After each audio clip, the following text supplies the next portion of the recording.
Assalamualaikum warahmatullahi wabarakatuh. Perkenalkan, nama saya Afifah dari kelas B kelompok 12. Di sini saya akan membuat video satuan acara penyuluhan yang berjudul alat kontrasepsi. Selamat menyaksikan. Assalamualaikum, selamat siang ibu-ibu. Siang. Di sini saya akan melakukan penyuluhan ya ibu. Saya sebagai pembawa materi hari ini yaitu tentang alat kontrasepsi. Yang pertama, pengertian alat kontrasepsi. Kontrasepsi yaitu pencegahan terbuahinya sel telur oleh sel sperma atau pencegahan menempelnya sel telur yang telah dibuahi ke dinding rahim. Kontrasepsi memiliki arti menghindari atau mencegah terjadinya pertemuan antara sel telur yang matang dengan sel sperma sehingga tidak terjadi kehamilan ya ibu. Berbagai faktor harus dipertimbangkan dalam memilih metode kontrasepsi, termasuk status kesehatan, efek samping potensial, konsekuensi kegagalan atau kehamilan yang tidak diinginkan, besar keluarga yang direncanakan, persetujuan pasangan, bahkan norma budaya lingkungan orang tua. Menurut Saifuddin dan Afandi 2014, tidak ada satupun metode kontrasepsi yang aman dan efektif bagi semua klien karena masing-masing mempunyai kesesuaian dan kecocokan individual bagi setiap klien yaitu. Secara umum, persyaratan kontrasepsi ideal adalah sebagai berikut. Yang pertama, aman ya ibu, artinya tidak akan menimbulkan komplikasi berat bila digunakan.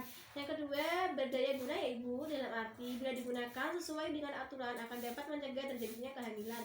Yang ketiga, dapat diterima, bahkan tak hanya oleh klien, melainkan juga oleh lingkungan budaya dan di masyarakat. Dan yang terakhir, terjangkau harganya oleh masyarakat. Yang kedua, jenis-jenis alat kontrasepsi. Untuk mewujudkan keberhasilan program KB atau masyarakat sangat disarankan untuk memakai alat kontrasepsi ya ibu. Pemakaian alat kontrasepsi ini bertujuan mencegah atau menunda kehamilan. Ada beberapa alat kontrasepsi untuk menunjang program KB atau keluarga berencana ya ibu. Di antaranya yang pertama kondom, yang kedua implan atau susu, yang ketiga suntik, yang keempat pil KB, yang kelima IUD atau alat kontrasepsi dalam rahim. Yang pertama kondom ya, ada pengertiannya yaitu alat kontrasepsi berbentuk sarung atau selubung tipis, panjangnya kurang lebih 10-15 cm, volume dan terbuat dari karet. Salah satu ujungnya terbuka dan ujungnya lain membentuk puting. Cara kerja dari alat kontrasepsi kondom yaitu mencegah sperma masuk ke saluran reproduksi wanita karena sperma tertampuk pada ujung kondom yang berputing sehingga tidak terjadi kehamilan.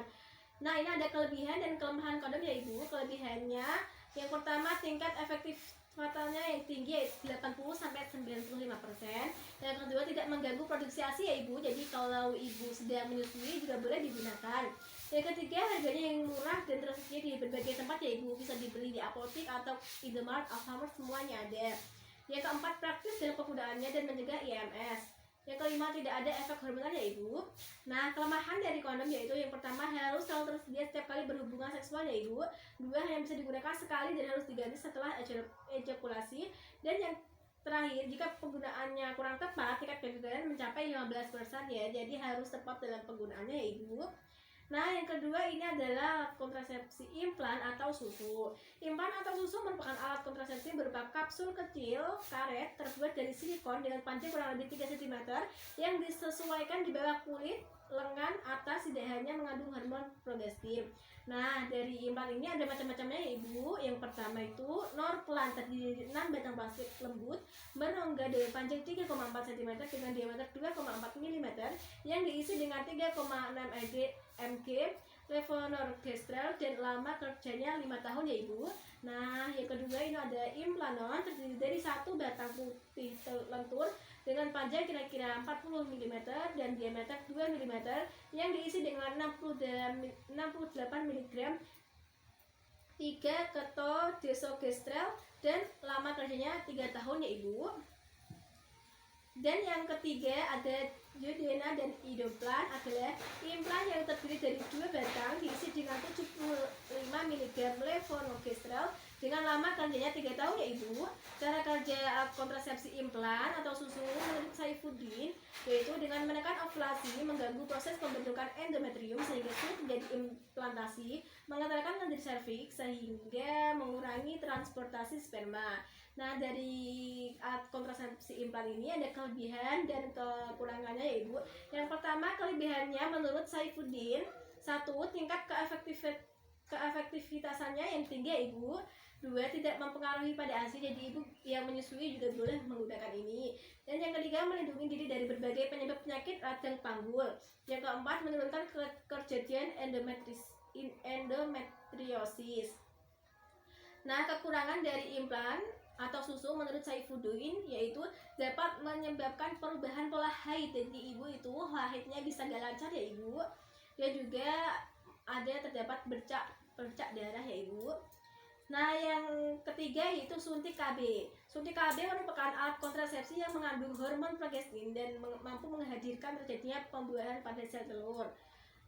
Menurut Sulistiawati, terdapat 2 jenis kontrasepsi suntik yang hanya mengandung progestin yaitu depomendroxiprogestin atau DMPA Ibu, mengandung 150 mg DMPA yang diberikan setiap 3 bulan dengan cara disuntikkan intramuskular di daerah pantat ya Ibu. Jadi jika Ibu memilih kontrasepsi suntik ini bisa 3 bulan sekali ya Ibu suntiknya.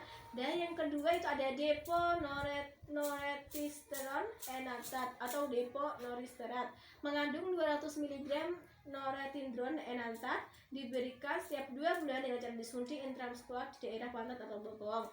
Cara kerja alat kontrasepsi suntik menurut Sulistiawati yaitu mencegah terjadinya ovulasi, menurunkan lendir serviks sehingga menurunkan kemampuan penetrasi sperma, menjadikan selaput lendir rahim tipis dan atrofi serta menghambat transplantasi gamet atau tuber falopi ya Ibu. Nah, dari suntik ini ada kelebihan dan kekurangannya ya Ibu. Kelebihannya menurut Sulistiawati yaitu yang pertama, tingkat keefektifan yang tinggi. Yang kedua, tidak mempengaruhi ASI juga ya Ibu. Yang ketiga, tidak mengandung estrogen sehingga tidak berdampak serius terhadap penyakit jantung dan gangguan pembekuan darah. Jadi ibu-ibu yang memiliki penyakit jantung juga boleh melakukan ini ya Ibu. Yang keempat, mencegah beberapa penyakit radang panggul. Nah, kelemahannya menurut Sulistiawati yang pertama, gangguan haid ya Ibu. Jadi Ibu haidnya tidak teratur. Yang kedua juga keputihan, jadi Ibu juga sering keputihan. Yang ketiga, timbul jerawat. Yang keempat, rambut bisa rontok ya Ibu. Yang kelima, perubahan berat badan. Jadi Ibu berat badannya bisa berubah-ubah ya Ibu. Nah, yang keempat ini ada pil KB ya Ibu. Pil KB merupakan alat kontrasepsi yang paling umum digunakan ya Ibu. Pil KB adalah alat kontrasepsi hormonal berupa obat dalam bentuk pil yang dimasukkan melalui mulut atau diminum ya Ibu. Alat kontrasepsi ini mengandung hormon progestin dan estrogen untuk mencegah terjadinya ovulasi. Pil KB umumnya terdiri dari 21 sampai 35 tablet yang harus dikonsumsi dalam satu siklus atau secara berkelanjutan ya Ibu. Jadi kalau mau mengonsumsi pil KB ini harus teratur ya Ibu. Berdasarkan kandungannya ada 2 Ibu jenis pil KB yaitu yang pertama pil KB progestin. Pil KB progestin merupakan pil KB yang hanya mengandung progesteron atau sering disebut dengan pil menyusui ya Ibu, diminum 1 kali sehari. Cara kerja pil ini dengan menghambat ovulasi untuk mencegah lepasnya sel telur wanita dari hidung telur, mengentalkan lendir mulut rahim sehingga sperma sukar untuk masuk ke dalam rahim dan menipiskan lapisan endometrium. Kelebihan pil KB progestin yaitu efektivitas dari pil ini mencapai 92 sampai 99%. Yang kedua, tidak mempengaruhi produksi ASI ya Ibu. Yang ketiga, tidak mempengaruhi menstruasi. Yang keempat, dapat dihentikan setiap saat. Dan yang kelima, kesuburan cepat kembali. Jadi Ibu jika pengen menghentikan dari KB, Ibu langsung tidak meminumnya dan juga kesuburannya akan kembali ya Ibu. Kelemahan dari pil KB progestin ini memiliki efek hormonal seperti mempengaruhi nafsu makan. Jadi nafsu makan Ibu bisa menurun ya Ibu. Tidak melindungi dari IMS. Yang kedua, pil KB kombinasi. Pil KB kombinasi merupakan pil KB yang mengandung campuran dari estrogen dan progesteron. Perbedaan dengan pil KB progestin adalah pil kombinasi mempengaruhi produksi ASI sehingga disarankan untuk Ibu menyusui ya Ibu.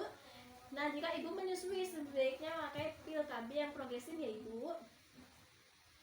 Cara kerjanya sama dengan pil KB progestin tadi ya Ibu, dan kelebihan serta kelemahannya juga sama. Yang membedakan hanya pil KB progestin ini, pil KB yang bisa untuk ASI, dan yang pil KB kombinasi itu mempengaruhi produksi ASI ya Ibu. Nah, yang terakhir adalah IUD atau alat kontrasepsi dalam rahim. IUD adalah suatu alat kontrasepsi yang dimasukkan ke dalam rahim yang berbentuk bermacam-macam, terdiri dari plastik atau polietilin, ada yang dililit tembaga atau CU, ada pula yang tidak tidak, tetapi ada pula yang dililit dengan tembaga bercampur perak. Selain itu ada pula yang batangnya berisi hormon progesteron. Cara kerja dari IUD yaitu meninggikan getaran saluran telur sehingga waktu blastokista sampai ke rahim endometrium belum siap menerima nidasi dan menimbulkan reaksi mikroinfeksi sehingga terjadi penumpukan sel darah putih yang melarutkan blastokista, dan lilitan logam menyebabkan reaksi antifertilitas. Nah, ini ada kelebihan dan kekurangan dari alat kontrasepsi IUD ya Ibu. Kelebihan alat kontrasepsi IUD menurut Saifuddin, yang pertama keefektifitasannya yang tiga Ibu. Metode jangka panjang yaitu 10 tahun tidak perlu diganti ya Ibu. Jadi kalau sudah dipasang 10 tahun tidak perlu diganti IUD-nya. Yang ketiga tidak mempengaruhi produksi, kualitas dan volume ASI ya Ibu. Jadi ini cocok untuk ibu menyusui. Yang keempat tidak ada efek samping hormonan, dan yang terakhir dapat dipasang segera setelah melahirkan atau sesudah abortus. Jadi setelah melahirkan bisa langsung dipasang ya Ibu, atau setelah aborsi bisa langsung dipasang. Nah, namun ada kelemahan dari alat kontrasepsi IUD ini menurut Saifuddin. Yang pertama, perubahan siklus haid dan saat haid lebih sakit. Jadi ibu jika haidnya nyeri, ini jika dipasang akan tambah nyeri ya Ibu. Yang kedua, pendarahan berat pada waktu haid atau diantaranya yang mungkin penyebab anemia. Jadi ibu bisa darah haidnya lebih banyak ya Ibu. Yang ketiga, merasakan sakit dan kencang selama 3-5 hari setelah pemasangan. Jadi ibu setelah 3-5 hari pemasangan akan terasa nyeri ya Ibu. Yang keempat, tidak mencegah IMS termasuk HIV atau AIDS ya Ibu. Yang kelima, tidak baik digunakan pada perempuan dengan IMS atau perempuan yang sering berganti pasangan ya Ibu. Yang keenam, penyakit radang panggul terjadi sudah perempuan dengan IMS memakai IUD. Jika perempuan memakai dengan IMS memakai IUD, maka akan terjadi radang panggul ya Ibu. Bagaimana Ibu, apakah sudah paham? Sudah. Nah, ini ada brosur untuk lebih memahamkan lagi ya Ibu. Boleh dibaca, boleh dilihat, dan boleh dibaca pulang ya Ibu. Bagaimana Ibu?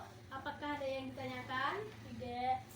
Baiklah Ibu, terima kasih ya Ibu. Apabila ada salah kata saya mohon maaf. Wassalamualaikum warahmatullahi wabarakatuh. Waalaikumsalam warahmatullahi wabarakatuh. Terima kasih. Wassalamualaikum warahmatullahi wabarakatuh.